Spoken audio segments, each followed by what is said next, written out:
খুব ভালো কথা। আমরা চাই আমাদের সকল শিক্ষার্থী যেন সবসময় উৎসাহিত হয় আরো ভালো করে শিক্ষা লাভ করার জন্য। এই বছরের বৃত্তির রেজাল্ট আমাদের মোহাম্মদপুর এলাকার বলি, সরকারি বিদ্যালয়ে, সরকারি প্রাথমিক বিদ্যালয়ে সাধারণ বৃত্তি পেয়েছে 52 জন, 52 জন। কিন্তু গার্জেনে সাধারণ বৃত্তি পেয়েছে 107 জন।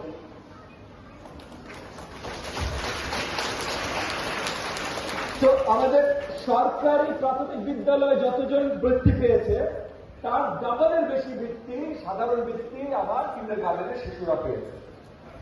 একই সাথে মেধাভিত্তিক বৃত্তি, ট্যালেন্ট পুলের বৃত্তি সরকারি প্রাথমিকে পেয়েছে 33 জন শিক্ষার্থী, কিন্ডারগার্টেনে পেয়েছে 71 জন শিক্ষার্থী। তো ট্যালেন্ট পুলের বৃত্তিও সরকারি প্রাথমিকে যত শিক্ষার্থী পেয়েছে তার দ্বিগুণের বেশি কিন্ডারগার্টেনে।